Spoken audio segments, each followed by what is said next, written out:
और खबर आपको उत्तर प्रदेश के श्रावस्ती जिले से बता दें। श्रावस्ती जनपद में विजयदशमी के अवसर पर नगीना के सांसद भीम आर्मी के प्रमुख चंद्रशेखर आजाद रावण श्रावस्ती बहुजन समाज सम्मेलन में शिरकत करने के लिए पहुंचे हैं। श्रावस्ती अशोक धाम में विजयदशमी के मौके पर पहुंचे भीम आर्मी के प्रमुख और नगीना के सांसद चंद्रशेखर आजाद रावण उन्होंने श्रावस्ती में बहुजन समाज सम्मेलन को संबोधित किया। इस मौके पर उनका बहुजन समाज के लोगों ने जोरदार स्वागत किया।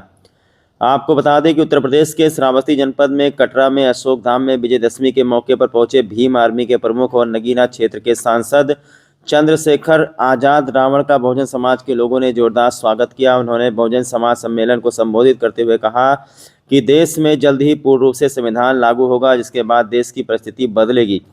वहीं जातीय जनगणना पर जोर देते हुए कहा कि जल्द ही जातिगत जनगणना को भी शुरू किया जाएगा, जिसमें हर चीज़ ट्रांसपेरेंट हो सके। वहीं उन्होंने कहा कि आज लोगों की सोच बदल रही है। वो सड़क पर पड़े एक जानवर की सेवा कर सकते हैं, लेकिन दुर्घटना में पड़े इंसान की नहीं। आज इंसानियत मर चुकी है और लोग इंसान की सेवा करने से दूर भागते। वहीं अमेठी में हुई प्रिया मौर्य हत्याकांड के हत्यारे को जल्द ही जेल के पीछे भिजवाने की बात कही। आइए सुन लेते हैं। चंद्रशेखर आजाद रावण शायद पहली बार श्रावस्ती पहुँचे हैं और उन्होंने श्रावस्ती पहुँच करके विजयदशमी के अवसर पर श्रावस्ती बौद्ध स्थली पर जो उन्होंने भाषण दिया है, उसका कुछ अंश आपको हम ग्रेट श्रावस्ती चैनल पर दिखाते हैं। कि इस देश में समान शिक्षा पॉलिसी लागू होनी चाहिए। उसका कारण है, बाबा साहब ने भी कहा, कबीर जी ने भी कहा, रैदास जी ने भी कहा, नानक जी ने भी कहा, संत गाड़गे जी महाराज ने भी कहा, नारायण गुरु ने भी कहा। गाड़गे जी महाराज तो और आगे निकल के उन्होंने कहा एक रोटी कम खाना, लेकिन अपने बच्चों को जरूर पढ़ाना। उन्होंने कहा थाली ना हो तो हाथ पर रख के खाना, लेकिन अपने बच्चों को जरूर पढ़ाना।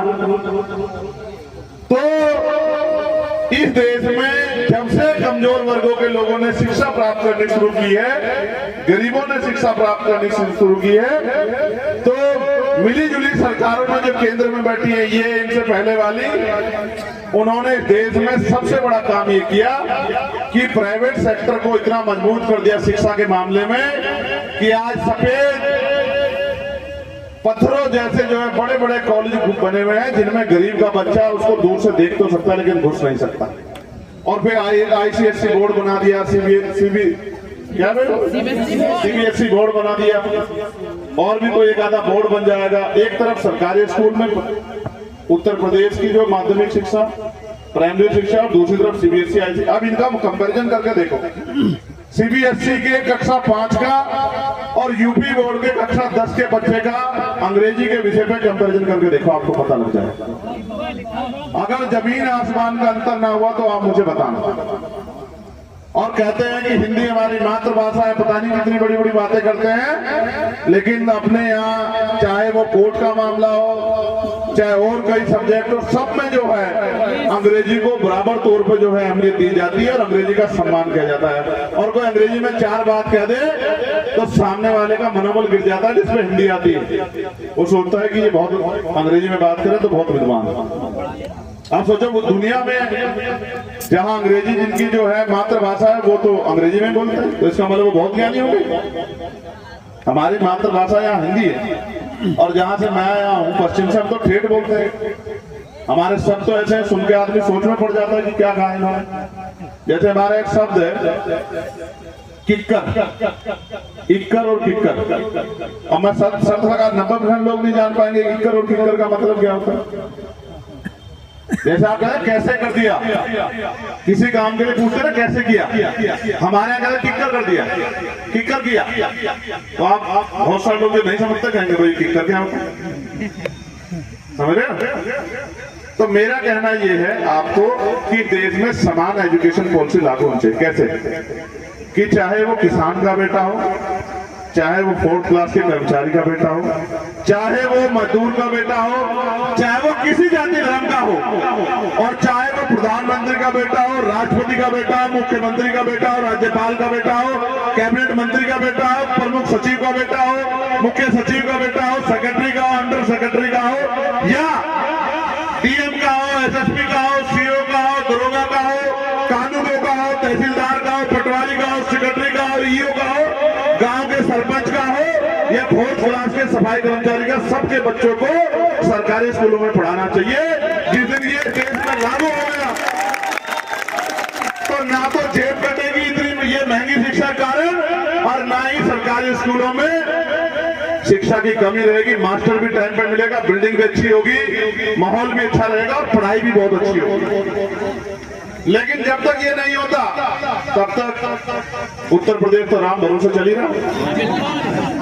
दूसरा, समान चिकित्सा पॉलिसी लागू होनी चाहिए कि चाहे राष्ट्रपति हो या राज्यपाल हो या कोई भी संवैधानिक पद हो, कोई अभिनेता हो, नेता हो, सरकारी सुरक्षा प्राप्त मेरे जैसा सांसद हो, विधायक हो, सरपंच हो, प्रमुख हो, मंत्री हो, मुख्यमंत्री हो या केंद्र के मंत्री हो, स्टेट के मंत्री हो या सरकारी कर्मचारी क्लास 4 से लेकर क्लास 1 तक का कोई भी हो, सबका बीमार होने पर इलाज उनके परिवार का सरकारी अस्पताल में होना चाहिए। आपने देखा है प्राइवेट हॉस्पिटल 500 रुपए पर्चा लेता है नहीं लेता है? लेता है नहीं लेता है? कितने लोगों की हैसियत है 500 रुपए का पर्चा बनवाने की देश में?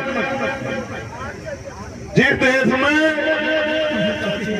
लाखों लोग बिना छत के सोते हो, जिस देश में लाखों लोग भूखे सोते हो, जिस देश में करोड़ों बहनें, बेटियां, बच्चियां, पुरुष, नौजवान जिनमें पहनने के अच्छे कपड़े ना, उनकी हैसियत है 500 रुपए का पर्चा बनवाने की। सरकारी अस्पताल में डॉक्टर नहीं मिलेगा, डॉक्टर मिलेगा टेस्ट बाहर से लिख देगा, टेस्ट बाहर से लिख देगा तो जेब कटेगी, फिर दवाई बाहर से लिख देगा, फिर अगर जरा सी कोई गंभीर हुई तो प्राइवेट में रेफर कर देगा।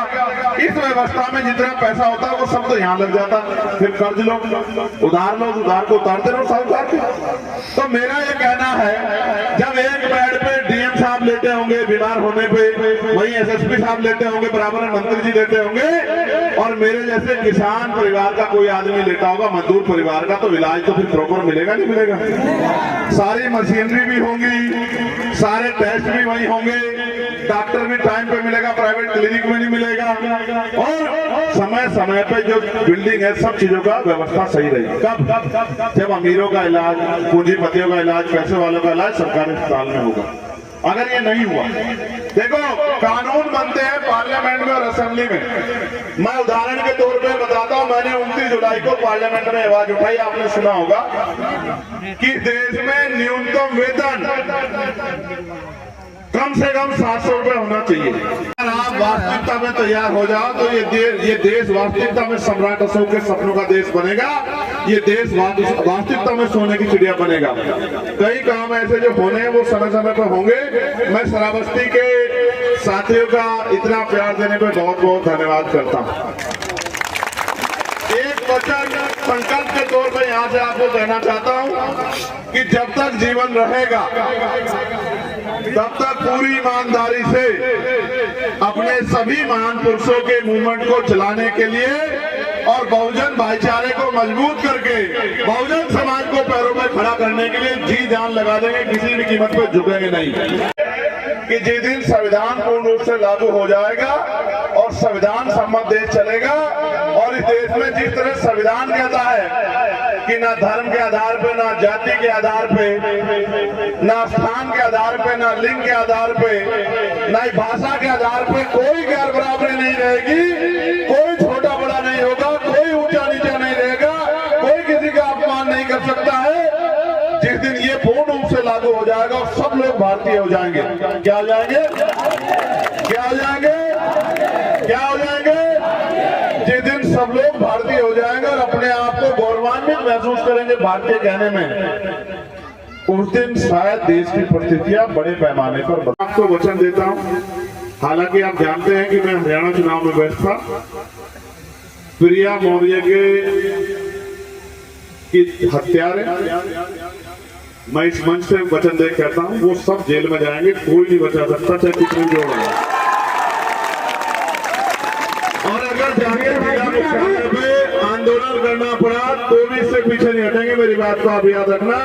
यहाँ के जरिए मैं प्रशासन के जरिए वहाँ के पुलिस के कर्मचारियों को, एडमिनिस्ट्रेशन कर्मचारियों को कहना चाहता हूँ, अधिकारियों को, किसी की बच्ची की जान गई है, हम सब परिवार वाले, सोचो अगर आपके परिवार के साथ हो जाता तो कैसा लगता। बहुत तकलीफ होती है। देखो, दो चीजें कह रहा हूं। पहली ये, जिसका जाता है उसे पता लगता है, और जिसकी शादी हो गई हो, जिसके बच्चे, उनसे पूछो कि अपने बच्चे का दुख कैसा होता है। जब अपने बच्चे को तकलीफ होती तो आदमी हर कीमत चुका सकता है। अगर कहो शेर से लड़ने की बात हो जाए, बेटे की जान बचाने के लिए, बेटी की जान, तो शेर के दो टुकड़े कर देगा। समझते हो? किसी से भिड़ना पड़ जाए, बिजली से, पानी से, किसी से, ऐसा होता है अपने खून का था। जिनकी गई है उनसे पूछ के देखो, जिन्होंने जिस माँ ने 9 महीने पेट में रखी, उससे पूछो। जिस पिता ने अपना खून दे दे के पिला पिला के जो है बड़ी की, क्योंकि ये पसीना जब बहता है ये खून ही होता है। अमीर का कुत्ता एसी में सोता है और हमारे लोग बिना छत के सोते हैं। समझते हो? उसको आदमी अपने बेड पर सुला लेता है, लेकिन इस देश में साफ सुथरे रहने वाले आदमी से नफरत करते हैं लोग जाति के आधार पर। गाय या और कोई जंतु सड़क पे अगर चोट लग जाएगी तो उसकी सेवा कर लेंगे लोग यहाँ, लेकिन आदमी का एक्सीडेंट हुआ पड़ा रहेगा तो उसको छुएंगे नहीं। इस देश में लोगों की मानवता मर गई। तुमने कुछ नहीं देखा है दुनिया में, तुम्हें नहीं पता होगा नौजवानों को भारत की स्थिति क्या थी। एक समय था कि कोई खाट पे नहीं बैठने देता था, एक समय था कि नीला झंडा नहीं लगाने देता था कोई, एक समय था कि वोट डालने नहीं जाने देता था कोई। इतना सामंतवाद था। उस सामंतवाद की बेड़ियों को काट के हमारे महापुरुषों ने आज हमें यहाँ खड़ा किया इस देश में। और फिर मेरी बात को याद रखना, मांगने से कुछ नहीं मिलता। हजारों साल आप जुल्म सहते रहे, आपकी बच्चों से लेकर आपकी महिलाओं को, आपके घर के अपमान को और सम्मान को कुचला गया, और तमाम तरह के पाबंदियां लगा के आपको जानवरों जैसी जिंदगी जीने के लिए मजबूर किया गया। आपके आंसू देखे किसी ने बदलाव नहीं किया। अगर इस देश में डॉक्टर बाबा साहब अम्बेडकर नहीं पैदा होते तो सोचो आज आपका जीवन कैसा होता, लिखा गया कैसा होता। तो मैं आपसे कहता हूं कि आपसे बेहतर जीवन विरोधियों के लिए मांग थी कि पुलिस की ड्यूटी 8 घंटे की होनी चाहिए, और उनको भी और कर्मचारियों की तरह, क्योंकि वो भी सरकार के कर्मचारी हैं, सप्ताह में 1 दिन अवकाश मिलना चाहिए। और बॉर्डर स्कीम का जो नुकसान उनको हो रहा है कि अगर एक छुट्टी भी मिली तो वो पूरा दिन तो जाने में लग जाएगा, एक अगला दिन और चला जाएगा आने में। तो बॉर्डर स्कीम जो है उसको हटाना चाहिए, उनके बराबर के जिले में उनको मौका मिलना चाहिए और उनकी वेतन विसंख्या दूर होनी